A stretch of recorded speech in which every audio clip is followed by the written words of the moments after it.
Oke teman-teman, dari teman yang mereferensi kami ya, beliau mulai bermain kripto dari tahun 2014 ya. Jadi penjelasan beliau kepada kami bahwa staking origin ini full blockchain ya. Jadi seperti apa sih full blockchain itu, kita mesti comparing dengan staking yang biasa ya. Kita baru berbicara full blockchain, belum berbicara mengenai auto compound, dan belum bicara mengenai modal besar tarik ya. Nah, jadi staking bukan full blockchain itu biasanya staker ya, dia membeli kripto ya untuk deposit ya, biasanya di cek ya, centralized exchange ya, jadi di Indodax, di Binance, toko kripto dan lainnya. Nah, jadi ketika dia beli ya, setelah menjadi koin yang tertentu, dia transfer lagi ke sesuatu wallet yang milik daripada developer. Nah, jadi dananya di developer, setelah itu developer hold ya, ditahan, tidak bisa cair dalam kurun waktu sekian bulan, sekian tahun ya. Jadi artinya bukan di lock modal, tapi modalnya benar-benar dikunci gitu ya. Nah, setelah sampai di developer ya, di website developer kayak di sesuatu yang milik developer, baru dilakukan staking. Nah, adapun koin atau token yang dibuat oleh developer itu memang ada di blockchain. Maka memang stakingnya di blockchain, iya benar staking di blockchain. Tetapi proses staking itu tidak full semuanya di blockchain, baik staking, deposit ya, maupun withdraw dan lainnya. Nah, jadi setelah di staking kan, barulah reward dari blockchain didapat, barulah dia bisa withdraw dan masuklah ke akunnya si staker tersebut ya. Nah, jadi seperti itu. Nah, dengan staking tidak full di blockchain, memang token yang dibuat ya di blockchain ya, tapi semua prosesnya itu masih ada kontrol daripada developer. Makanya kalau acara-acara developer bisa buat gitu ya, ada founder atau leader yang menjalankan, itu juga mereka bisa dapat support dan sebagainya. Itulah kalau staking tidak full di blockchain, karena uangnya di sini gitu ya, uangnya di sini yang Anda storekan tadi, tapi nanti reward tokennya dari sini gitu, kurang lebih seperti itu, dan akhirnya nyampe kepada stakernya.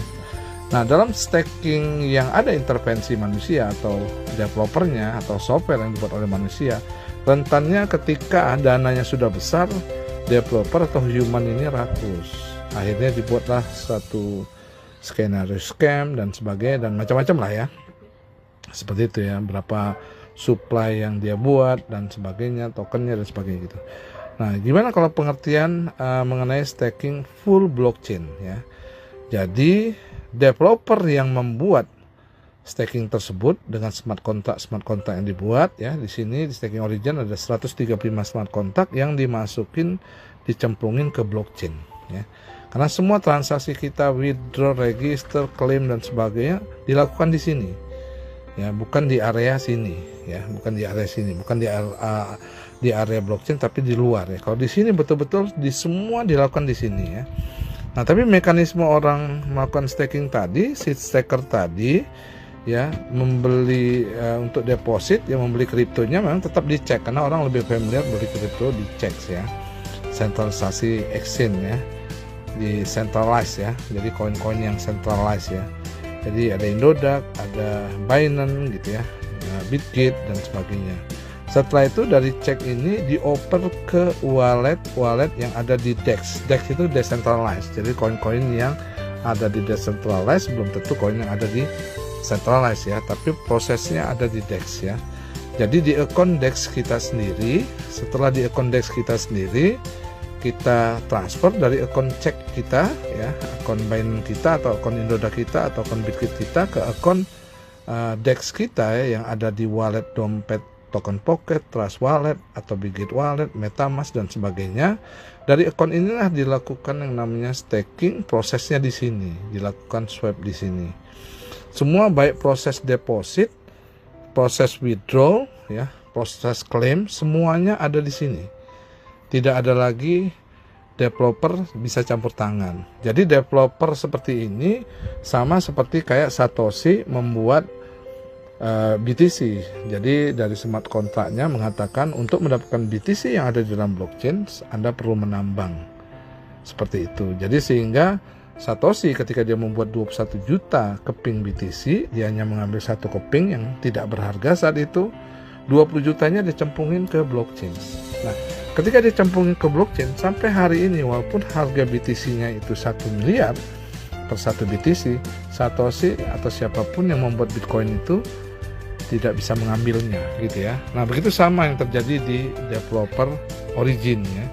Jadi sesuai smart kontraknya, makanya dari seluruh dunia kenapa orang ya trust untuk mengambil ini, karena memang orang melihat bahwa staking ini semuanya full ditaruh di dalam blockchain. Ada 135 smart kontrak yang taruh di dalam blockchain ya. Jadi ketika semuanya dilakukan di blockchain ya, baik semua aturan dan sebagainya, transaksi kita memang tidak ada intervensi lagi. Maka setiap step by step-nya itu panjang sekali dan semua menggunakan verifikasi password dan ada biayanya, biaya jaringan kita pakai gitu ya.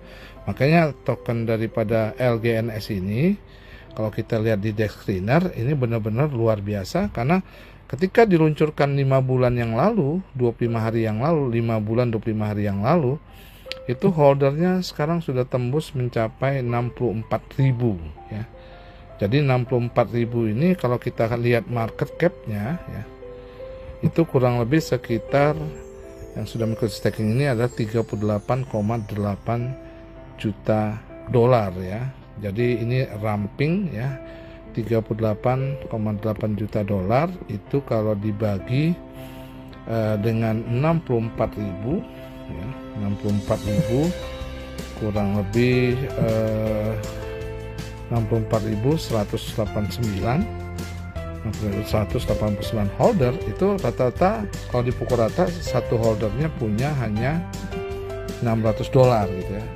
Tapi ada yang hanya dengan 2.500 holder punya 168 juta dolar atau 2 triliun. Nah, itu holdernya kecil tapi saldo market cap-nya besar dan itu berat untuk harga naik ya. Maka di sini ketika baru diluncurkan sekitar 5 bulan yang lalu, itu koin ini termasuk koin nomor 2 ranking dalam pencarian Dex Screener ya.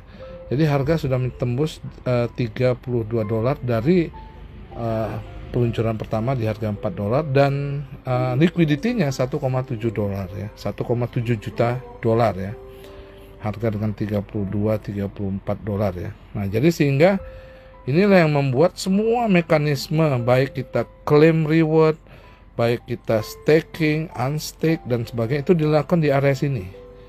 Nah, bukan dilakukan di area sini gitu ya. Jadi betul-betul full di blockchain ya. Makanya setelah kita unstake ya, kita dananya masuk ke dalam token pocket kita di wallet Dex, di wallet token pocket kita di area Dex decentralized.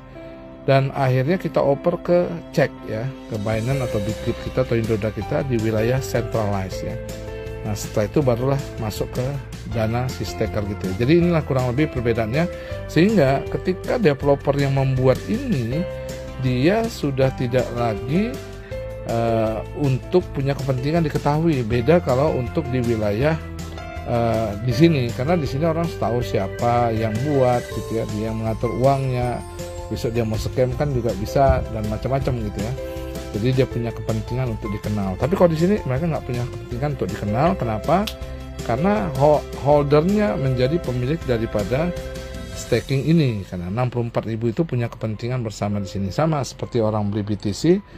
Jadi yang punya siapa? Ya Satoshi sudah nggak perlu punya gitu. Kenapa? Dia juga tidak bisa menyentuh lagi. Jadi sehingga yang punya BTC ya semua holder BTC di seluruh dunia. Jadi ketika statusnya seperti itu, BTC tidak bisa diambil di dalam blockchain itu tanpa dengan mining. Sama juga di sini, koin LGNS nggak bisa kita ambil tanpa dengan kita staking gitu. Jadi pemiliknya seluruh holder yang ada di staking ini gitu ya. Jadi developernya sudah nggak kepentingan. Makanya ada dari 5 developer yang diketahui, ada 3 yang betul anonymous gitu.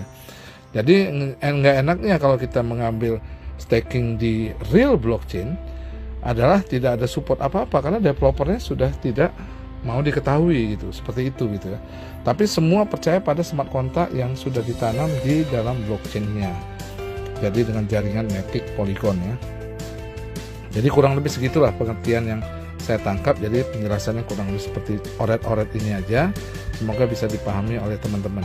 Karena durasi saya sudahkan penjelasannya sampai di sini dulu ya. Nanti ada lanjutan penjelasan.